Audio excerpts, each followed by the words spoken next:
این ایونت و برق نیست. به همین منظور ما باید با آلن زحمتشو بکشیم.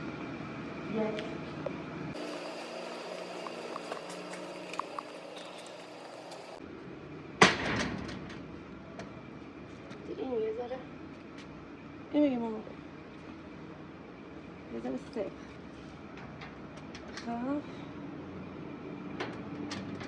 خب باش. حالا بیم بر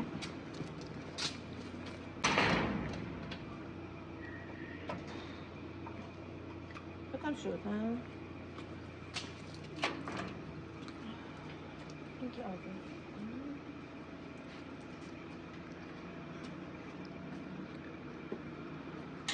انجره ها شده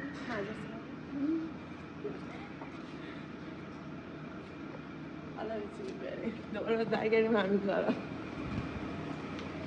این قسمتشو دیگه شما نمیخواد ببینید. من دوباره میرم با آلن عزیزم دوباره در رو ببندم.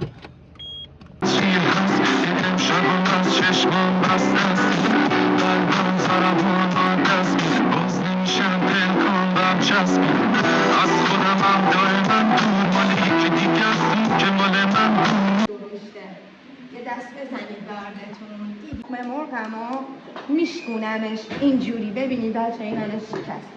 یک دو باز شد. حالا اجازه بدید من دستتون رو دوست دارید تخم مرغ دست بزنید. فقط خیلی آروم این کارو بکنید. ببینم یا نه بخندم خیلی بخندم. نه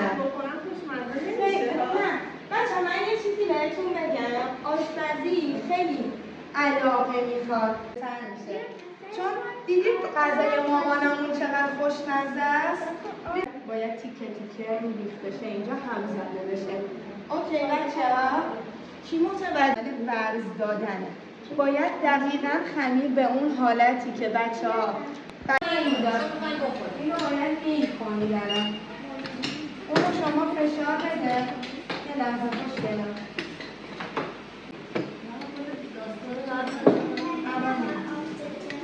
بذار من بالا سر نه عزیزم این کار دیگه اصلا آب نمیخواد. آرک فقط میخواد یه کوچولو که آرک داره. شما من الان براتون خیلی باز میکنم. الان رها جون کمکت میکنم. خیلی خوشگلم.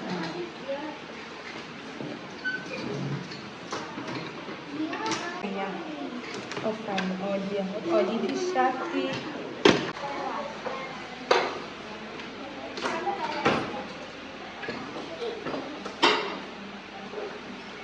بچه باید فقط سریعتر این کار رو انجام بدی. سرعت عمل داشته. شما ادامهش رو انجام بدید.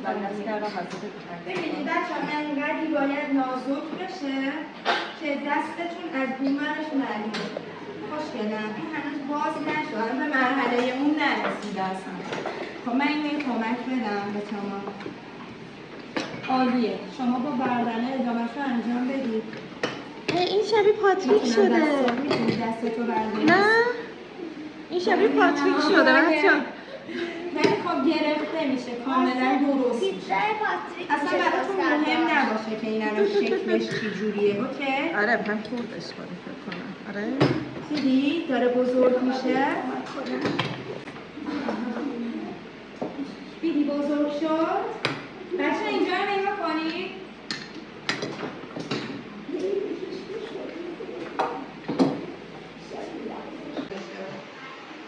اون سس برای دوره راویولیه. جانه قلبی. خب بذار ببینم غالبا میخوام بهتون بخوام چند تا مدل پاستایی که وجود داره با 2-3 تاش پروانه‌ای درست کنیم. 2-3 تا دونه و قلبی هستن درست. خب بذار ببینم اینا خیلی کمک میخواد.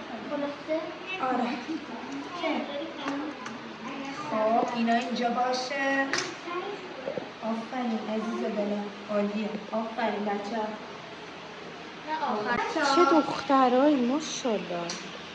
ببینم مال شما رو. مال شما رو اینو بذار گوشه کارت. بچه من میخوام شما چی؟ فارفاله درست کنیم یا همون پروانه ای. من بهتون آموزش میدم اینو و شما با کمک من پاستای پروانه ایتون رو درست کنید یا پاستای شکل‌دار دیگه. بچه‌ها نگاه کنید، من یه دونه قسمت مستطیل، اینجا مستطیل این انگشت اشارم و انگشت شستم وسطش رو اینجوری فشار میدم، میشه پاستای پروانه‌ای. اینو بگو جوجو. بهش تو آشپزی میگم پاستای پروانه‌ای ولی شبیه پاپیونه واقعا. دیدی؟ باحال شد. میتونیم با یا پروانه‌ای درست کنیم یا فارفاله درست کنیم. با خمیر خودمون میتونیم شکل دیگه درست کنیم. من میخوام بریم سس یاد بگیریم چون پاستا بخوریم. آفرین مانعی. خیلی قشنگ شد. تو هم درست کن خاله. اینجا رو ببین. اینجا رو نکن. یه دونش پاپیون کن ببینم. اونو بده گل تبسم. نه بذار رو زمین آفرین. اینجوری. ببینمش. آره عزیزم. باشه. یه دقیقه. بازم باید فشارش بدیم مامان. نه دیگه اون چی بودری شده. نه میتونی این کارو بکنی. ناکو اینجا رو یه فشار کوچولوش میدی اینجوری میشه. چه دختره پاپیونی مال تو رو ببینم. پاپیونی میشه. تو چی؟ برای پاستای سس آلفردو پنیر پارمزان، خامه روز یا همون خامه صورتی تو سوپرمارکت میتونید هم خامه صورتی بگیرید هم خامه روز یا از لبنیاتی از سوپرمارکت جفتشون دارن این خامه رو. و قارچ خیلی طعم خوشمزه‌ای میده به آلفردوتون. اورجینال این سس فقط سیره و پارمزانه و خامه است ولی ایرانی‌ها برای خوشمزه تر شدن و اینکه خیلی شیکمون قارچ هم میریزن داخله. اوکی؟ اینجا هیچکی با قارچ که مشکلی نداره. هیچکی. خب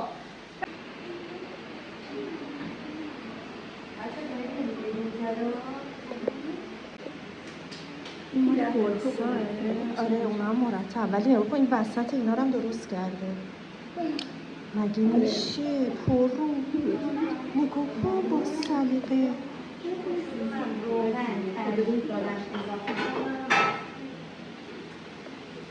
همونجوری که گذاشته بود بذارم. موش مگه نمیاد؟ نگاه کن یه سریاشو وسط گذاشته بیشتره دیگه چقدر بیشتر. بیا ببین برش دارم بیا.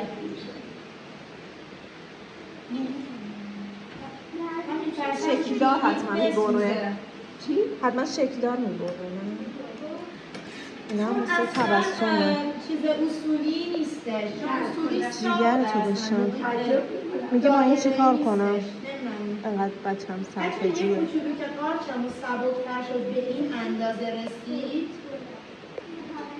که صفر شد الان. خاموشش کنم. خاموشه خیلی وقت خاموش.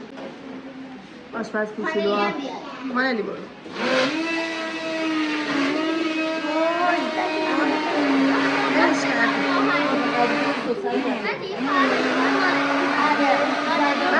بخندید. آفرین خیلی قشنگ شد. حالا یه دونه هم دیگه رو به کشتن مانلی رو. عالی شد عالی. آخ قربونت برم. فشاری بغل فشاری.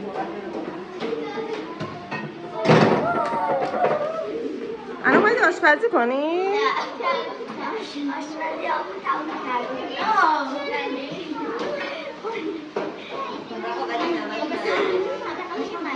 شیطونی نکنید. رها جون میکشتتون. رها جون ببخشید خیلی شما رو اذیت کردم. اذیت نکردم. خب خدا رو شکر. این درکم پاستا خوشید.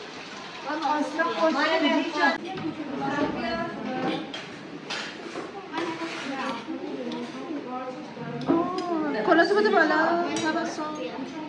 تبسم. بالا تو بده بالا. باشو قلم. بالا.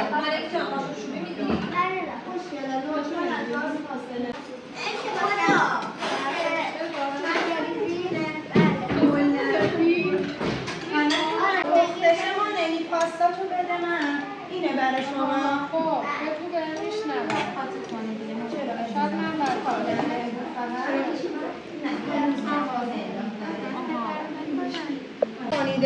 چطور بود؟ خیلی خوش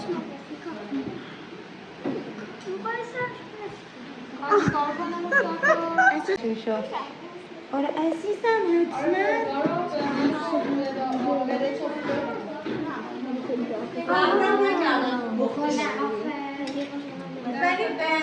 ولی خانم معده‌شون رو اذیت نمی‌کنه چون مواد داخلش آرد خام یعنی اول از همه زیاد استراحت داده شده. تخم مرغ زرده تخم مرغ کاملا یه چیزیه تو آب جوش تو 2 دقیقه میپزه ولی خب چون زخیمه یه مقدار اذیته.